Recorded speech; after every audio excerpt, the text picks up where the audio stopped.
Hey Taurus, how's it going? It's MJ from Ultra Love TV. I'm doing your March 2020 Intuitive Tarot. I've just finished Aries. I'm going in the typical flow, starting with the Aries. The energies are just super intense. What are you gonna do? It's always my intention to offer you divine guidance and loving clarity. I'm the founder of Ultra Love. There's some Be the Change online courses there. My book. Really helpful guide for empaths endeavoring this whole spiritual awakening journey, and online coaching and intuitive tarot. So if you want to book a reading, if it resonates, feel free to do so. I really appreciate you guys. So this is for Taurus and the New Paradigm Ultra Love community, Ultra Love TV, or anyone who is being guided to these messages. Divine guidance and loving clarity.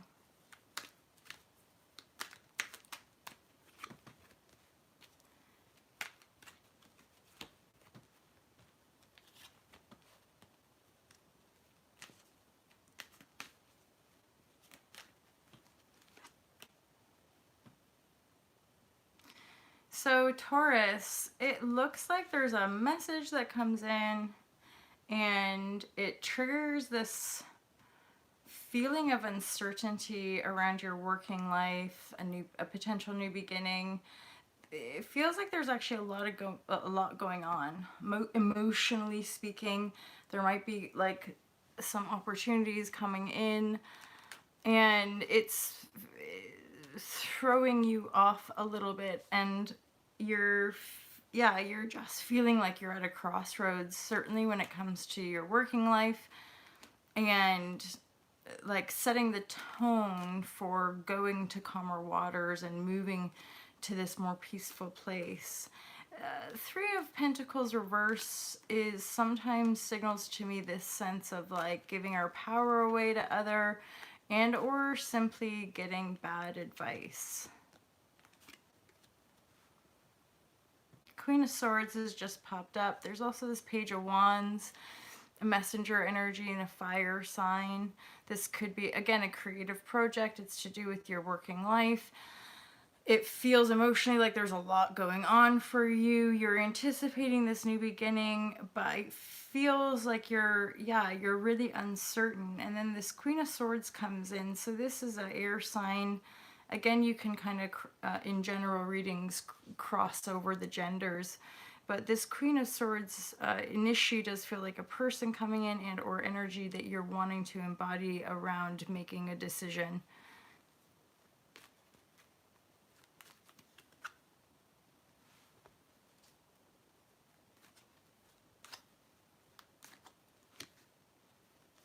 Yeah, because part of the feeling left out or feeling, so this message comes in and it triggers this like uncertainty or feeling left out, or like fear around being left out. And this has to do with a past pattern, waiting around, anticipating things to kind of appear or manifest, and they never come around. And there's seemingly like a lack of faith in your ability, you could say, but this feels an inherited kind of karmic wound via the possibly the paternal line around, just being wounded, being left out. This is kind of, linked to things like patterns and sabotage and emotional kind of lack of awareness or clarity, and lack of faith in ourselves or lack of belief in ourselves. And so we end up in these cycles where we often feel like shunned or left out. And that's part of this indecisiveness with regards to moving forward in a direction. The Queen of Swords down here is feeling the most promising around, which signals to me this could be a benevolent feminine energy, a decisive, empowered feminine energy that comes into your life to help steer the course a little bit.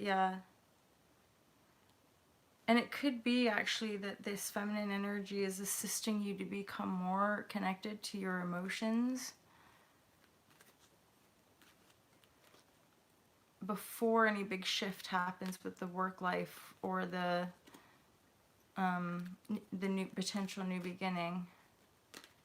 It really is about you and your working life. There, I feel you're really wanting to manifest something different for yourself to create happily ever after.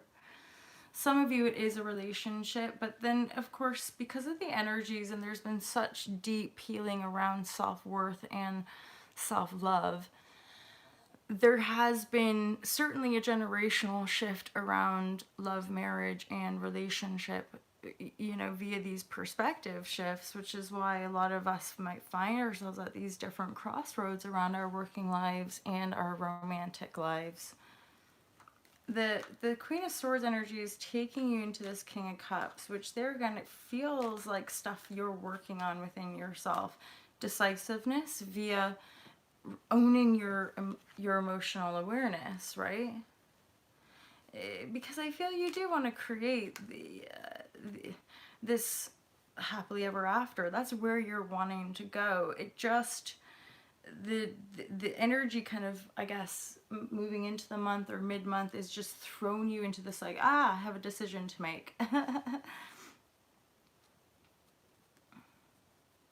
And you have to make the decision, like it's not going to be made for you kind of thing.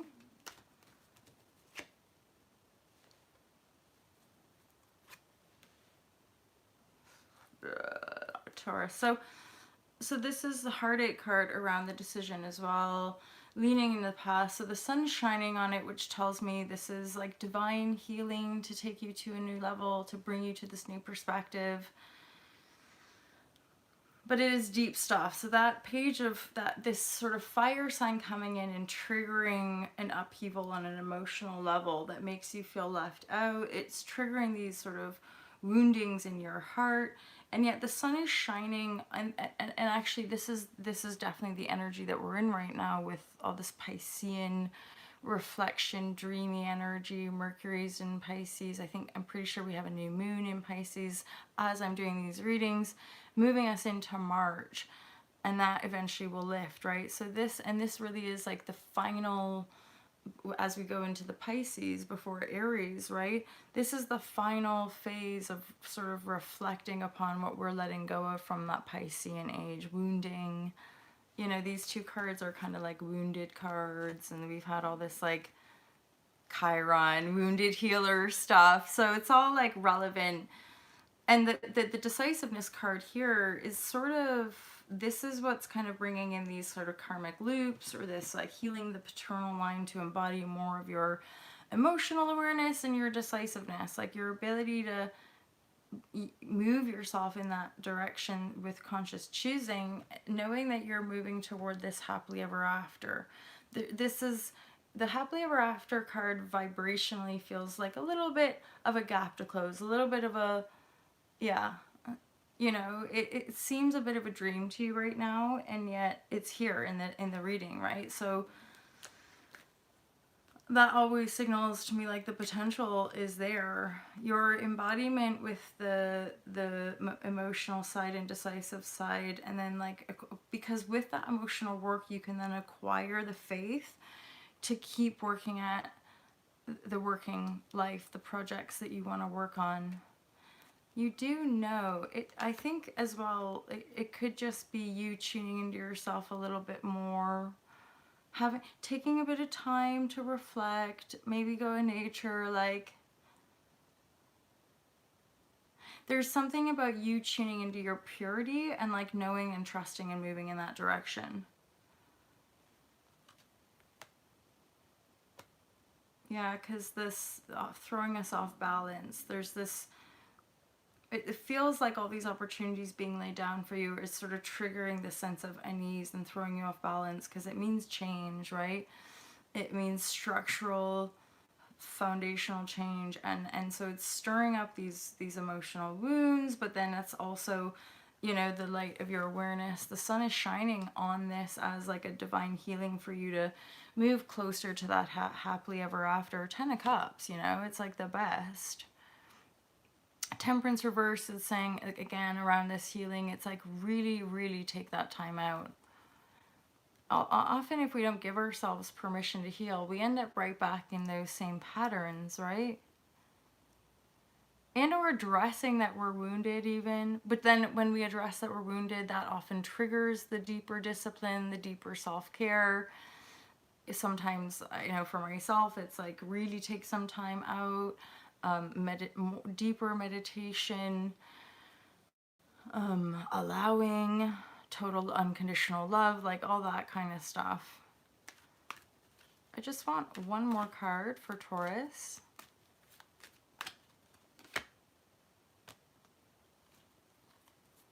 There is a sturdy offer coming in for you, Taurus.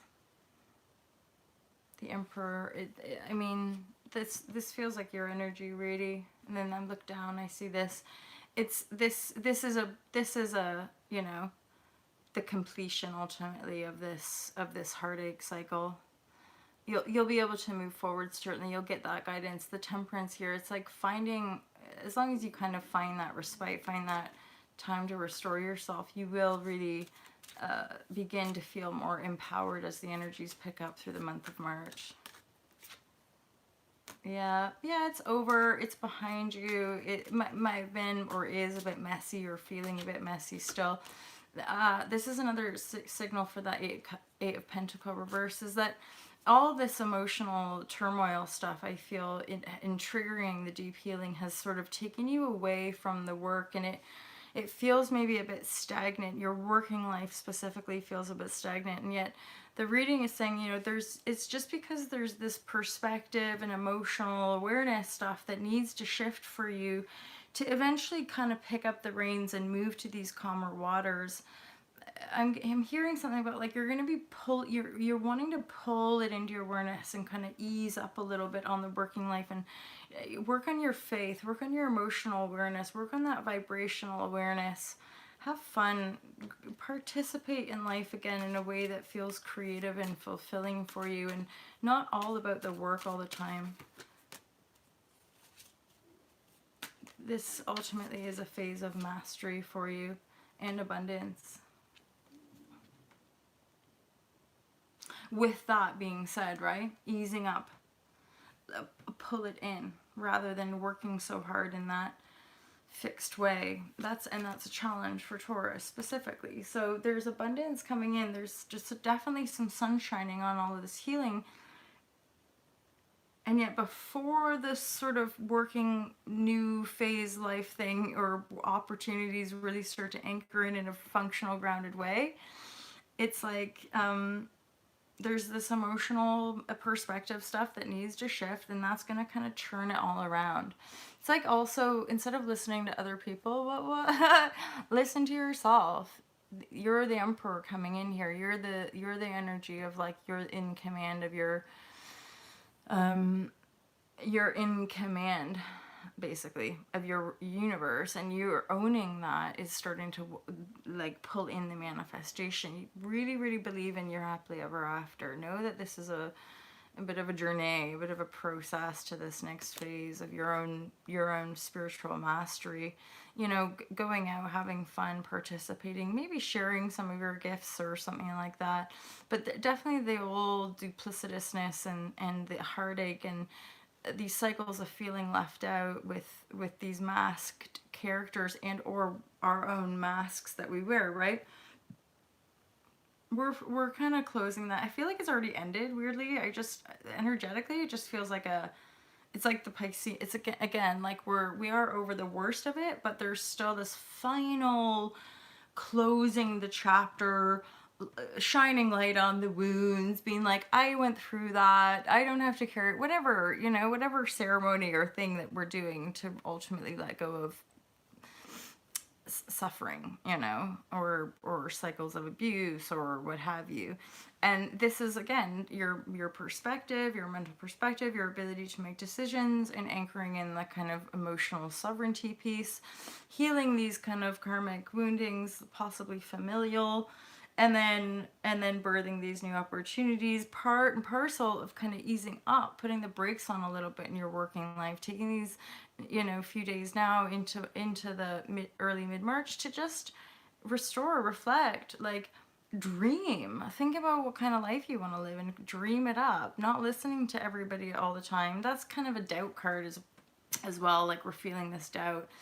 There is this sort of movement towards the calmer water. It's just the calmer water was going to come from your own inner shape shifting, not the old way of like just working at it continuously. Yeah. So there you go. And then this card, this is the fave, right? So yay. Amizbiz.